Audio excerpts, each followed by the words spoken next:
को जोड़ने के लिए शंकर दिग्विजय यात्रा की थी। देश के अंदर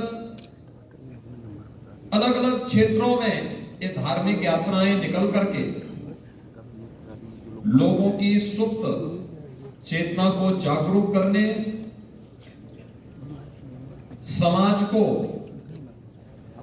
एकता के सूत्र में बांधने का कार्य प्राचीन काल से करती रही है। उनके सामने उस समय चुनौतियां थी, बाधाएं भी थी और अनेक प्रकार की चुनौतियों और विघ्न बाधाओं का सामना करते हुए भी वे यात्राएं निकलती थी। उत्तर से दक्षिण तक, पूरब से पश्चिम तक पूरा भारत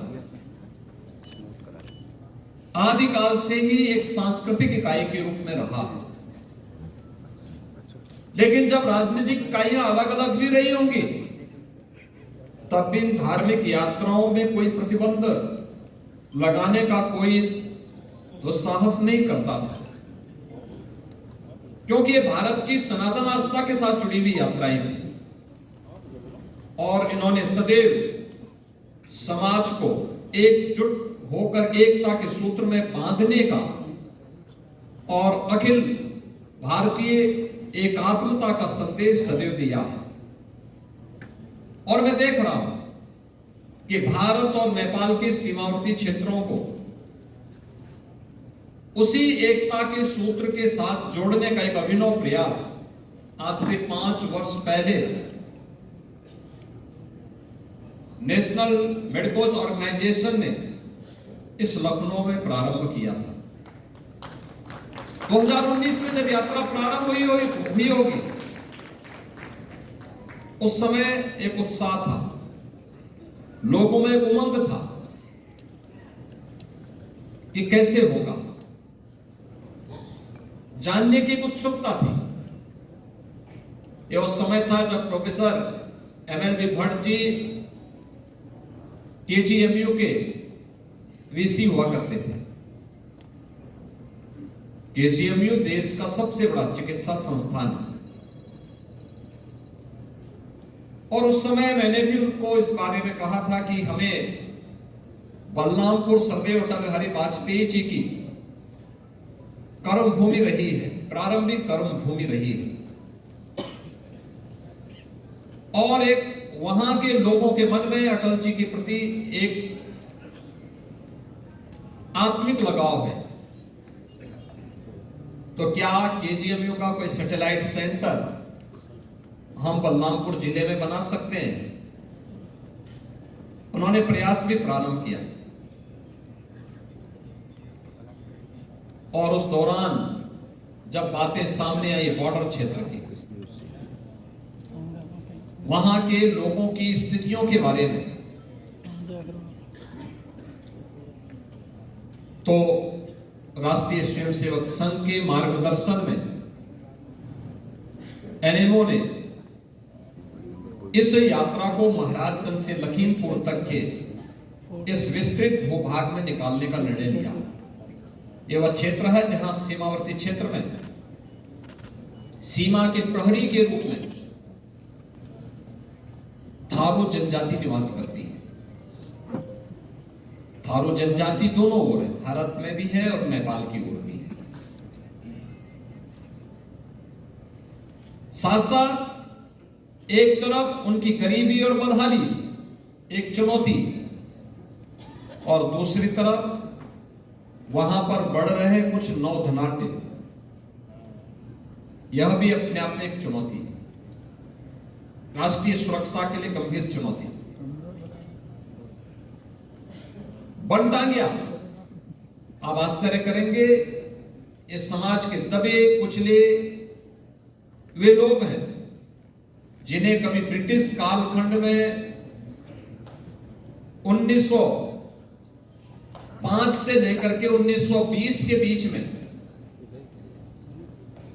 इन्हें तराई के क्षेत्र में,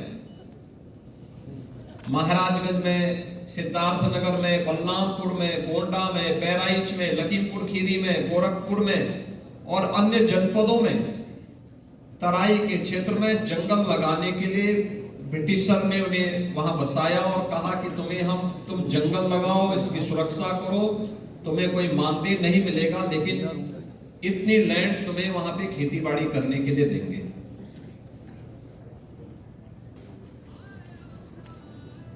इस देश में आजादी का आंदोलन चला, ब्रिटिश इस देश को छोड़ने के लिए मजबूर हुए। 1947 में उन्होंने देश को आजादी मिली। लेकिन आपको आश्चर्य हो रहा होगा, बनटांगिया के लगभग 54-55 जो एक गांव हैं जिनमें हजारों लोग निवास करते हैं, इन लोगों को 1947 से लेकर के 2017 तक, जब तक भारतीय जनता पार्टी की सरकार प्रदेश में नहीं बन गई, तब तक कोई भी अधिकार नहीं प्राप्त हुए थे। न वोटिंग राइट थी, न राशन कार्ड था, न वहां की कनेक्टिविटी थी, न वहां पर कोई अन्य सुविधा वहां प्राप्त हो रही थी। 2017 में जब हमारी सरकार बनी तो हम लोगों ने उनके बारे में सोचना प्रारंभ किया। अन्यथा उससे पहले वन विभाग के लोग उनका शोषण करते थे, पुलिस के लोग भी उनका शोषण करते थे, और उनके बीच में धीरे धीरे करके कुछ मशीनरी से जुड़े हुए लोग और कुछ वामपंथी लोग भी उनके बीच में घुस करके उनका ब्रेन वॉश करना प्रारंभ कर दिए थे। और उस दौरान जब सरकार आई, सरकार आने के बाद हम लोगों ने कहा कि नहीं, इनको सबसे पहले राजस्व गांव के रूप में मान्यता देने की आवश्यकता है, और उन्हें राजस्व गांव के रूप में मान्यता दी गई। ये सभी 54 गांव आज सभी प्रकार की सुविधाओं से आच्छादित हैं। उनके वोटिंग राइट भी दी गई उनको। उन्होंने 2019 से अपना वोट देना प्रारंभ कर दिया। कुछ लोगों ने 2022 में और कुछ लोगों को 2024 के चुनाव में मतदान करने का अधिकार प्राप्त हुआ। उनके पास आज बिजली भी है, जिनके पास 1947 से लेकर 2017 तक कोई सुविधा नहीं थी, यानी एक भी पक्का घर नहीं था, फूस की झोपड़ी में रहने के लिए मजबूर थे, तालाब का पानी पीने के लिए मजबूर थे, कोई बिजली नहीं, कोई राशन नहीं, कोई स्वास्थ्य की सुविधा नहीं, कोई किसी प्रकार की कोई भी सुविधा उनको नहीं प्राप्त होती थी। आंगनबाड़ी नहीं, प्राइमरी स्कूल नहीं, कोई सुविधा नहीं होती थी। आज उन सभी सुविधाओं से ने आच्छादित किया। सभी के पास मकान है, पक्के मकान है, सभी तक बिजली पहुंचाई गई है, सभी के लिए सड़क बनाई गई है, सभी के लिए वहां पर पेयजल की व्यवस्था दी गई है, आंगनबाड़ी केंद्र की स्थापना की गई है।